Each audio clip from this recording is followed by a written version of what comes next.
Tonight is a big roll of the dice, you could say, in a lot of ways. Chris Wallace, Fox News host, will be the moderator for this big event. He will drill down on what Americans really need to know in order to make this very huge decision for everybody. And that includes the debt, immigration, the economy, the Supreme Court, foreign hot topics, and a big one, fitness to be president across the board on both sides. So going into this debate, we're going to get a look at the state of the race right now. Also, and here is what we find in our brand new Fox polling showing Clinton leading in a four-way race. She's at 45%. Donald Trump 6 points behind at 39.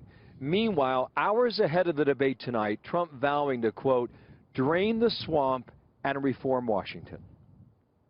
We're going to win. We're going to take back the White House.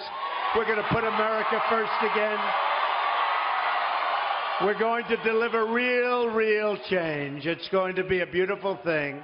And we are going to end the government of corruption, which it has definitely been. And we're going to drain the swamp in Washington, D.C. This is becoming a catchphrase of this stage of the campaign, to be sure. Senior national correspondent John Roberts joins us live. He's poolside here at the MGM Grand in Las Vegas with more. Good morning to you, John. Martha, good morning to you. You know, things are going the wrong way for Donald Trump. You saw that in our Fox News poll. A new Monmouth poll has got him down 7 points here in the Silver State. And in neighboring Arizona, a new Arizona Republic poll has got Hillary Clinton up by 5 points in a state that hasn't gone Democratic since her husband won it in 1996. So he needs a turnaround moment tonight. What he needs to be able to do, Martha, is pivot from the controversies that have dogged his campaign for the last couple of weeks and get onto issues, get onto policy, and really contrast what he would do with the country, where he would take it, with where Hillary Clinton wants to take the country. And even though polls in almost every battleground state, with the exception of Iowa and Ohio, show Hillary Clinton with a lead, Donald Trump believes there is a Brexit-type movement out there in America that will defy the polls come Election Day. Here's what he said about that last night in Grand Junction, Colorado. This is an election about truth.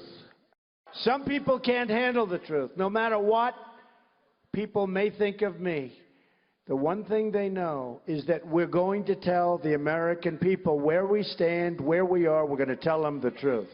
Believe me, folks, we're doing great. If we keep our spirit, and if we go out and win, this is another Brexit. There is one bright spot for Donald Trump in our new Fox News poll. Among independents, he leads Hillary Clinton by 7 points. They were all tied up in our last Fox News poll back in the middle of October. But, Martha, what he really needs is to win back women, because he has been hemorrhaging support among women in the last couple of weeks. So a big task for him tonight at this debate. Absolutely, and we're going to talk about that in just a moment with Kellyanne Conway and lots of other things as well. So, John, he is proposing some radical reforms that he brought up yesterday that are part of this Drain the Swamp theme, which is resonating out there in the early going. It's radical reforms to the government. Tell us about that. And what's really interesting here, too, is the language that he is using, and there's just no mistake in the way that he is framing this. Drain the swamp, if you'll remember, was language that Bush 43 was using back in the early 2000s to describe how he was going to fight the war on terror. So Donald Trump has come up with a 5-point ethics reform plan for Washington, which includes banning people who are in his administration, should he win, from lobbying for 5 years, encouraging Congress to adopt the same proposal, and as well initiating term limits. He would ask for a constitutional amendment to do that. Here's what he said about it yesterday in Colorado. It is indeed time to drain the swamp in Washington, D.C. If I'm elected president, I will push for a constitutional amendment to impose term limits on all members of Congress.